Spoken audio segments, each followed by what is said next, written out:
Welcome to another episode. We appreciate you guys being here. We have another great guest. We got Chris Alvord here with Minute Mortgage. Chris, tell us a little bit about yourself. Thanks, Marla. Thanks for having me on.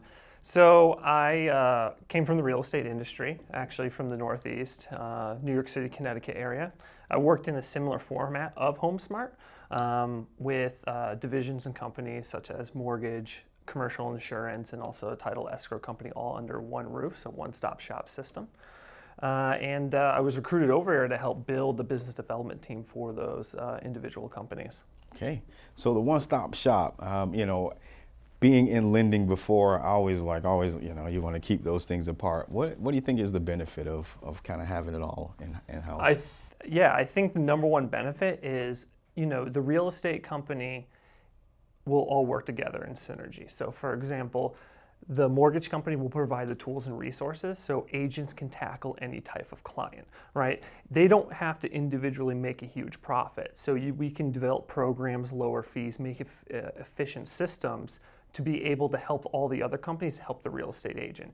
If we can generate more transactions, everybody's making more of a profit. So we try to do that with our individual services.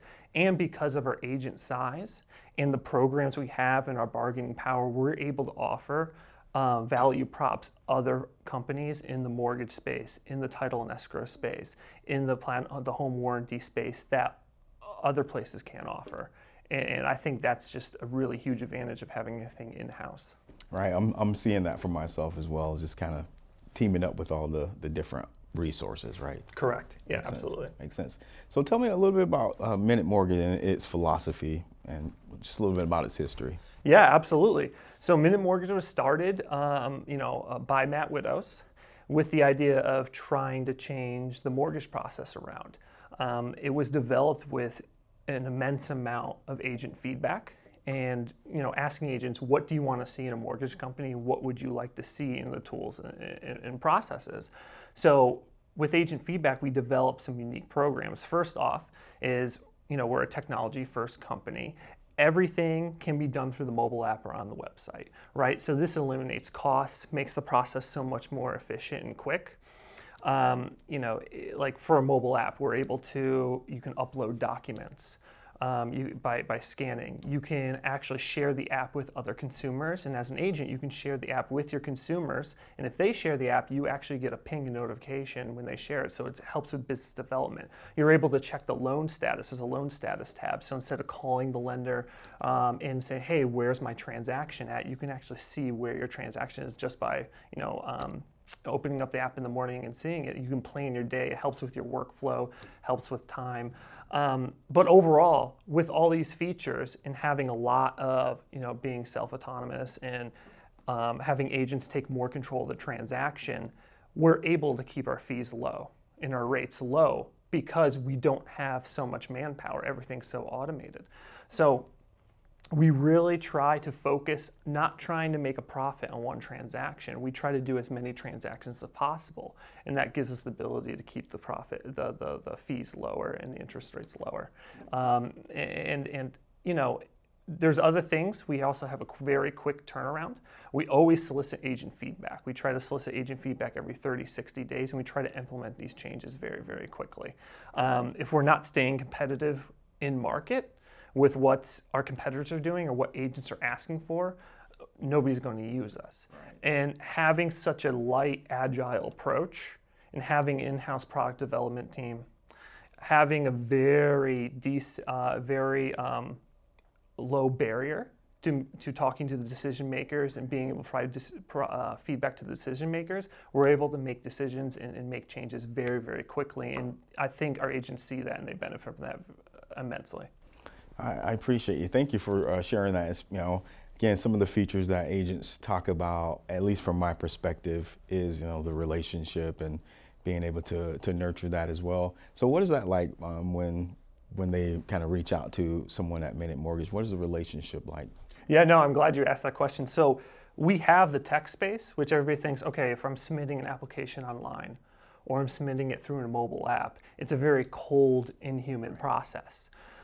How we change it compared to some of our competitors is we not only can you have that quick, efficient process, but when you submit your application, one loan officer is working with you. You're not handed off to 8, 10 different people throughout the whole process. One loan officer is your point of contact from beginning to end. Now, there's some other companies that have a tech-first approach. You can go through a mobile app and go through a website. The issue is the loan officer will quote you up, then you'll be passed on to the processor, then you'll be passed on to the underwriter, then you'll be passed on to the post-closing person. 4, 5, 6 different people. Trying to figure out what's going on as an agent, where you are in the transaction, or even as a consumer, could take 24, 48 hours for somebody to get back to you, and that information might not even be accurate. But at Minute Mortgage, we have the infrastructure and the foundation to make it quick and efficient, but we have the human approach. And I think that's what separates us. We're kind of in the middle here, right? So we have, traditional brokerages where it's just one loan officer with not a lot of tech backup. And then you have tons of tech with not a lot of human approach. We took the middle of the road, and that was from the agent feedback we solicited. Awesome. Thanks I appreciate you sharing that. Absolutely. It's pretty crucial, I think. So tell me, just overhearing in some of the meetings that we're in, and also I thought this was a benefit, at least from my perspective, is that the loan officers are salaried and not commissioned. Yeah, it's very unique. So we try to take out any sort of bias from the transaction. We want to make sure that the loan officers are more or less consultant and not salespeople. We want them to guide clients and advise agents on correct programs that's really best for the transaction and the consumer. When you take out, like I said, that personal animus or that personal bias, you get somebody who's not influenced or persuaded for their own benefit, but it's really for the consumer. And again, that just helps the brand. And overall, just, it's comforting, and that's how you build relationships with agents. Awesome, thank you. Yeah. So what do you enjoy most about your job? What I enjoy most about my job is I am in 3 different companies, 4 if you count HomeSmart, and I deal with so many different agents, so many different types of account managers and salespeople. Every day I'm talking to somebody from a different division or talking over a different problem. I'm very high energy, so I like the ability to be able to tackle different projects on a daily basis and be able to interact on a daily basis. I need human interaction. I like drama, so whether it's bad or good, it's entertaining for me. That's really what I like is I'm talking to at least 3 or 4 different people every day. Cool. Yeah. Cool. Yeah, some people wouldn't like that, but I didn't, because that's the job, right? It can be that way. Okay. Absolutely. So growing up back east, when you were growing up, did you think you were going to be a mortgage guy? Was that the dream? What did that look like for you? So yeah, honestly, I mean, I when I was in university, there wasn't much plan after that. I was really enjoying university. But, the real estate company I ended up going to after my aunt helped run the company. So there's a little nepotism in myself getting the job, but nevertheless, what I loved about it was the real estate industry is one of the most hardworking industries in the sense you have to put an immense amount of effort into it, but has such an amazing payoff. Whether that's connections you make, whether that's knowledge about how the economy actually works. Home ownership and overall just the real estate industry is the backbone of the American economy. If you can understand that, you can understand almost how the U.S. works. And sales in general, I like sales. The effort you put in is directly how you're compensated or what you get out of it. And there's not many jobs right now that I know where if you want to make extra money, you can just work 2 hours extra and make extra money. You put a cap on yourself. That was extremely desirable to me. So like I said, I started out actually in commercial property and casualty insurance, then morphed into some mortgage, and then I actually started managing both at my old company. And that's what kind of tied me over here, being able to help manage about 3 different companies. Okay. Well, I wanted to ask you, maybe this is more a personal question. Please. Yeah. Just kind of thinking about, your day and the people that you're dealing with. What do you think, I guess, maybe your employees or people in general, they see or have a misconception about what you do? So, about myself, like what they think of me, or you mean overall, like my day-to-day your day-to-day as a job? Oh, okay. We could talk about yourself too if you like. I would say biggest misconception is being in 3 different companies. I try to pop around as much as I can. but sometimes people don't see me every day. So people are like, where's Chris? Is he doing anything? But I might not be in that office. I may be out on the road. I may be doing something else. But, I try to divide my time equally for each individual company where attention and presence is needed. So I think that's the biggest misconception is, if I'm not visible or I don't have any communication with that company or that division or that employee that day, they're wondering if I'm not taking work off, I'm goofing around, or I'm doing whatever. But no, I'm actually just bouncing around in the sense of just taking care of individual things in those individual companies. So I think that's the toughest thing is time management. I think I do it quite well, but some people are like, where are you? You're a ghost. You disappeared. I said, no, I've been working on Minute Mortgage for the past 3 days. So, yeah. It's like I have other things to do. Yeah, absolutely. Real estate agents deal with that too because they're wearing many hats. Correct. So if you don't mind, we can talk a little bit about how do you actually deal with that? Like, what's your process of juggling those things? Yeah, absolutely. So my process is, first things first, I look at, what's most integral, and how I gauge that is client facing, agent facing. So if I see there's a lot of, maybe agent questions, or maybe there's a couple of cases where, something needs to be resolved in an individual company, that takes first priority, right? Agent interaction, agent resolution is our number one thing. So that's how I prioritize it. So anything with agents or consumers is first. Then after that, it's individual projects or future initiatives we want to launch to try to make our product and value proposition more competitive. That's second, because you really can't sleep on that, right? If you fall on competitive, you're not going to have those agents interact with for the first priority I talked about. And the last one is just overall individual projects maybe I kind of want to work on or try to think I want to test out. But that's kind of how I prioritize my time in the sense of what's most urgent. I try to give at least, a couple hours to each company, each division every day. But in the end, maybe one of them just takes priority over the other. But, either way, I'm always at least trying to touch and manage something with each company every day.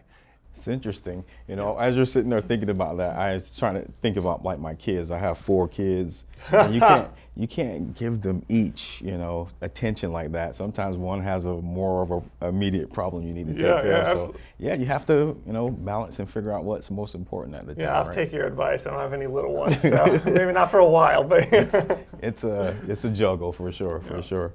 Cool. So let's talk again. I want to kind of talk about what it was like for you growing up. When you were growing up, yes. Was it your aunt who inspired you, or who was it that maybe you looked up to and you're like, yeah, that's... So who inspired me? Yeah. Okay, so to be honest with you, as much of a cop-out as it is, I never really was inspired by anyone. So what really drove me is I really liked having fun. Okay. And then slowly as I grew up, I really realized that to have fun, you need assets. You need liquid. So going into sales, I try to seek the occupation that can give you the most amount of liquid quickly with the effort you put in. So I started really realizing that you don't become successful without actually putting in effort and work. And that was my main driver, was literally just pursuing what makes me happy and what's fun, and that happened to be things that you needed to buy and purchase and travel, stuff of that nature. So that's really what motivated me. It wasn't one individual person. It was just overall seeing in my environment and just looking at things I want and then just creating a plan of how to actually attain it. I appreciate that. Of course, I asked that question just assuming that people inspire people, right? And there's experiences, and so I appreciate that. Thank you. Thanks for sharing that. So you say you love fun, and that's what you do. What would you say be the most adventurous or craziest thing you've done? Oh, okay. So hopefully it won't affect my current job, but no, I might. we can edit it. Next. We can edit. Yeah. So at my prior company, I loved the job, but it got very intense to the point where I felt like I wasn't learning anything, and I felt like I was being burnt out. And this was in, I would say 2016, 2017. And I decided that I think I learned what I needed to here. I think I accomplished as much as I wanted to here. and I kind of just wanted to take some time off. So when I made this decision and I guess you could say epiphany, within 2 to 3 weeks, I ended up applying to a graduate program in Australia, Sydney, Australia, and I just sold everything and just moved out and lived there for 2 years, finished my graduate degree. It was great, just school ended at 3, and you just went to the beach and hung out for 5 hours. Yeah, I learned how to surf. It was great stuff. Really cool country. Highly recommend if everybody hasn't visited. The people are really chill and laid back. Very chill and laid back. There's no concern in the world.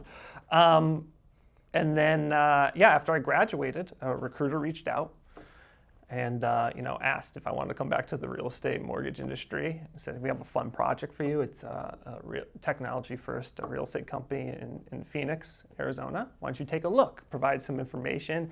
And I realized how unique the value proposition was at this company and how aggressive the growth plans were. And I really didn't want to pass it up. I thought it was going to be a fun project. I really saw where the company could be in 5 to 10 years. I'm actually shocked where it has been in just 1 year since I've been here. I've been here for about a year. And I'm learning an immense amount.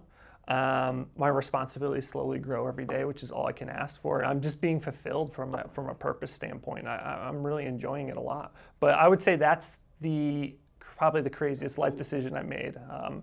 It was interesting. No income for 2 years was, really scrounging around, but it was fun. Yeah, that's cool, yeah, man. yeah. That's cool. I always say, if you have the time and you can do those things, just go do it. Yeah. My wife she's been there and she's trying to get us to move to New Zealand. Yes. We got to do it. I'm like, we'll get there. Yeah, the Kiwis, they're cool people. Right. Yeah. So it's on the bucket list. Nice, I like it.